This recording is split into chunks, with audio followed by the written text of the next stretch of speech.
Good evening. Ira Epstein with your financial market wrap-up for about 5:50 p.m. Central Time. And this is Thursday, the 27th of January, 2022. Let me tell you how I feel. I can't wait for the end of this month. This is one of the most violent trading months I've seen in years. Today we saw an event happen in the lead month of natural gas. That's an expiry month going off the board, where it went up 46% in value and just flew. It did not carry necessarily the other markets with it. Nat gas, that's up 6 cents. It didn't explode. The other market, though, $2 higher. I was watching it going, are these quotes right? I swear I'm hitting them going, these got to be misquotes. What the heck's going on? Well, when you go into the very end and you don't want to get out of your positions and you're in a market like that, you can get your butt handed to you, especially when you get into delivery months. If you got to take delivery of a commodity, that's one thing. Or if the margin is such that your brokerage firm's telling you to come out, it can go all ways. No trader like you belongs at the last trading day, or in fact, right into first notice day. Anytime you can get a delivery, move to the next month. You don't want to be part of that. Now, I know that they cash settle stock indices. That's unique.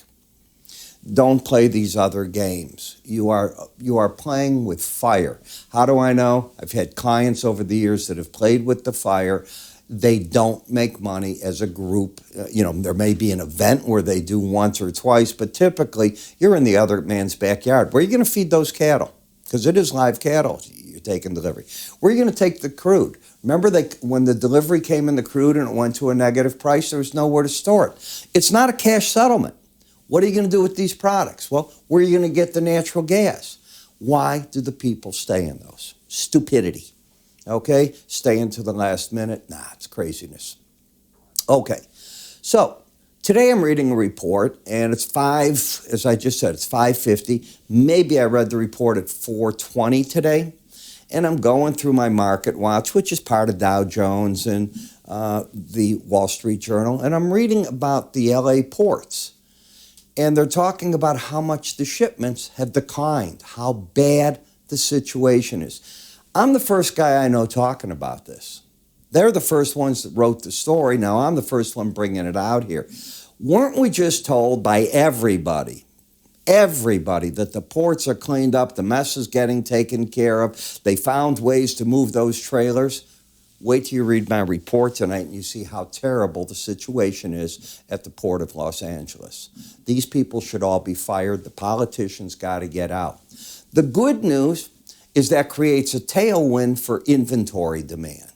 And if you looked at the fourth quarter GDP, it was stellar. What was that? Nearly 7% growth. And a big chunk of it was the rebuilding of inventories. I get that. This isn't what we want, folks. We want to get that stuff here. Those ships are back up to numbers that were before President Biden set up all his press conferences. Let him go there now with the problem. I doubt that you'll see him, and the administration won't even talk about it. Okay, so as we look at this, we had a big break back, but as you'll see, you're going down to key numbers in these slow stochastics, and they're holding. First off, look at what you're down. So you're down for the week so far, another 1%, and as I've pointed out to you, if you go back each week and we take a look, you were down 5.69, so that's 6.7% for all purposes. Let's call it 7% down. 8-9% down. Okay, so you're about 9% down from the peak. Not quite 10. You entered bear market territory, though, in a number, especially in the Russell. You went into it in the cash index. All right, futures, you're getting there too. When you look at how the chart broke on the daily bar chart, you've got now accumulation at the bottom. Remember when we get up here and I tell you it's distribution? I see some accumulation now going on down here. That's why you're getting those whipsaws back and forth. You're getting the crossover. We had just talked about it yesterday, and I made a statement. I didn't know if it was going to be today or early next week, that you would see the 18-day average get under the 100, just how the math is setting up. These keeping it down here, you're dropping these big values. You don't have to be a genius to if you don't understand that. It's easy. Well, here it is. So you got a bearish part.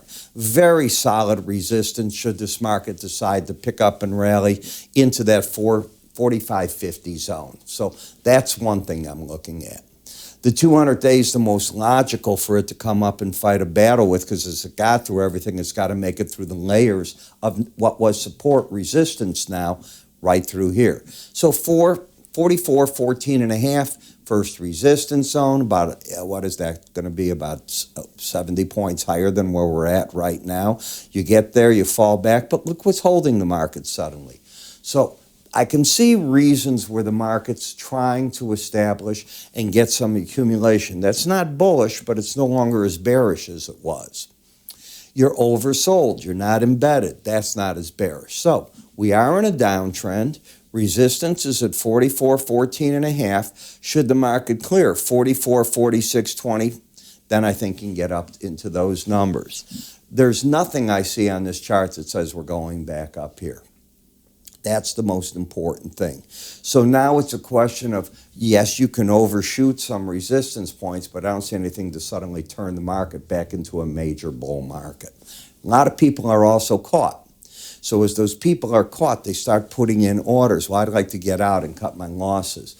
It's the difference of, in a bull market, you're saying, well, I'm caught, but I can buy more. And now when you're bullish and you're caught, well, I think it'll come back up and I can sell more. Got the difference? That's what I think is going to happen here. I think you're going to get close to that where the 18 now is attacking the 200.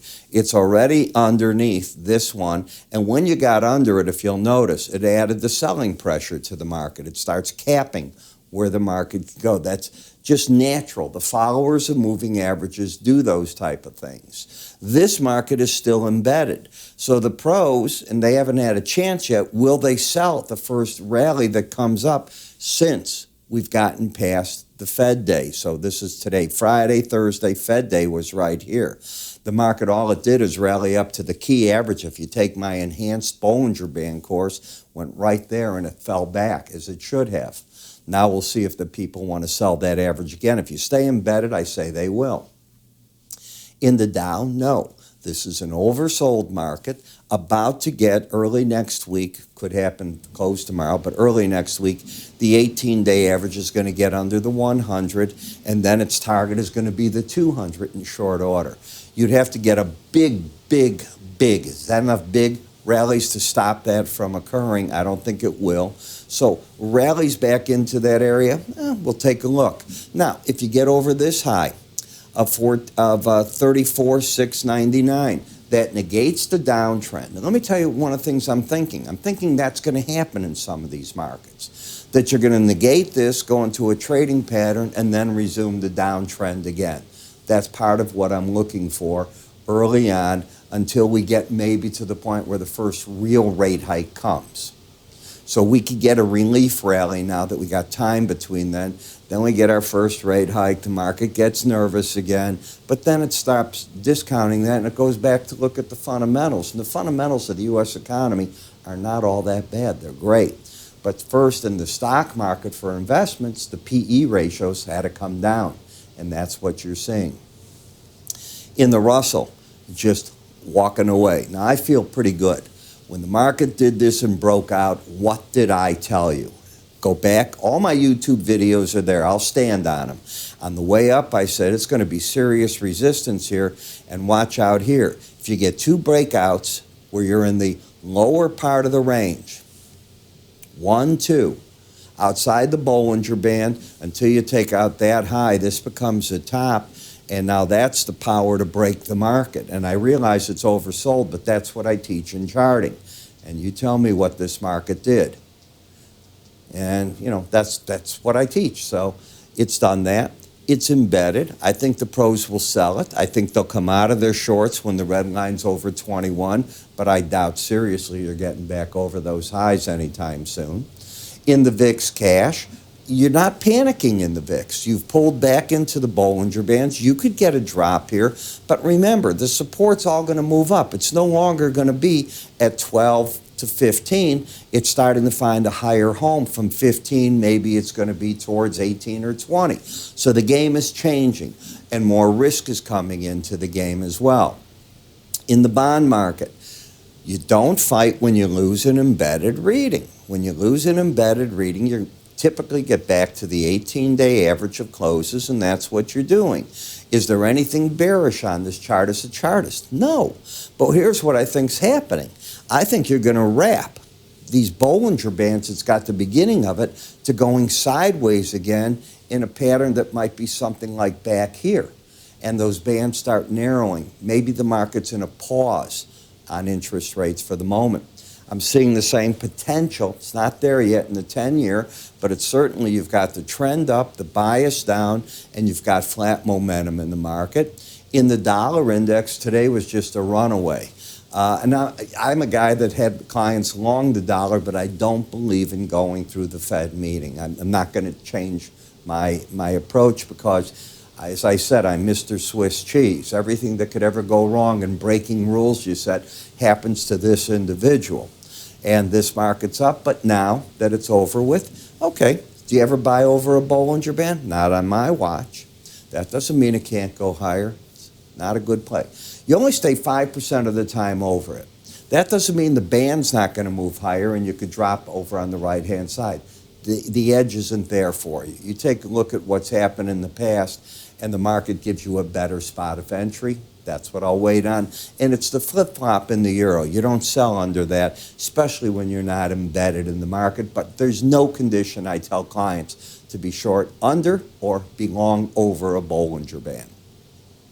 Now, in the British pound, you're starting to latch on, and the possibility is here for one of these gorilla glue trades. You know that you go to the store. For us, I'm not talking to people in the commercial trade. I'm talking for us, gorilla glue is probably the glue we think of for the strongest part of it. Well, look at how the market's starting to marry itself to that with what's going on for Boris Johnson. We might see his career go up when they release this next report. Don't know. This man's he's like a cat. He's got those 10 lives. He's used quite a bit of them. But we'll see if he threw all those parties, and he said, and I've seen all the tapes where he said he would resign if that was him doing them under his watch. We'll see if he lives up to that. But I don't even know what the review's going to show. The market is saying there's problems here. By the way, if you read the reports how well London is doing as a financial center, let's give it to the Brits. Brexit, the whole thing? No. Other than the U.S., they are crackerjack. They are really doing very well there. High cost of living, but very well. Bitcoin, still in a problem area, and if it keeps that strong correlation to the risk indices, could this be where the market's finally bottoming like in the stock market? You got to think that way. You got to 0.66 correlations, the last one that I paid attention to. So we'll see what that does. It's not embedded. It's been in a downtrend, but it's stalling. It's not accelerating yet to the downside. I don't see any reason to buy it. I'm just telling you what I'm observing. I've switched gears on you now. Now we're going to look at April Brent versus April WTI because the March is bye-bye for all purposes.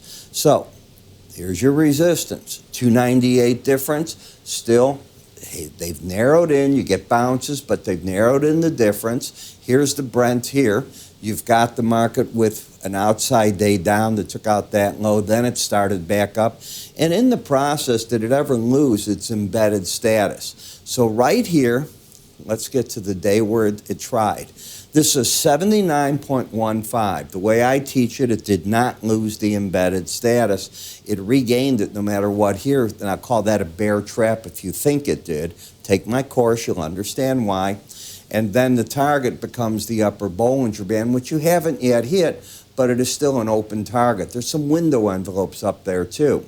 If that's good, what do you think is going to happen to WTI? Same chart pattern. This did get knocked out. I recall this. Here is a close at 77.51. The next day, was the day you had to jump back in because you're embedded again. You can get whipped as you lose it, and then you can get it back. You only get it back the day after you lose it. And of course, it's just punishing people as it's moving itself higher. We'll see. There'll be a number where it's too high. And I promise you, I would bet that there's talk behind closed doors and the Saudis and the other. You get into this $90 to $100 area, they're concerned that if oil gets too high, they hurt and kill the golden goose. They'll slow down world economies. They slow down, they don't need as much crude. So there's a number where they are concerned as well. They're not your partner on it, but they'll be concerned. Heating oil kept the embedded reading right back to the upper Bollinger Band. I say pros are taking partial profit, and they'll keep buying on the breaks until the red line closes and loses the embedded reading. In the nat gas, wow.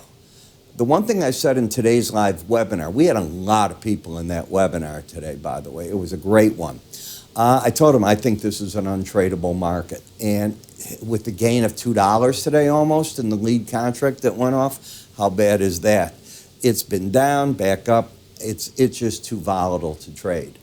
So where do you go with all this? You know, our information, if you're a futures trader, I know you're reading the internet. You're not going to get reports like this.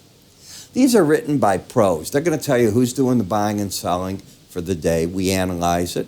We're looking to see, are they putting on call spreads, put spreads? Are they in the futures putting on something that's more bullish than bearish spreads, option strategies? What's going on in the outrights? What's the cash markets like in all these? We have people covering all of this. I don't know if you realize it. We have our own meteorologist.